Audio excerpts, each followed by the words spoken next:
How to fix Valorant black screen problem easy and quick. If you want to fix this problem, it's easy. First, just right click on Valorant, then go to properties, and now once you're here, go to compatibility and then click change settings for all users.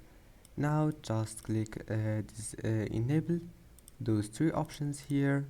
The first one, run this program in compatibility mode for Windows 8.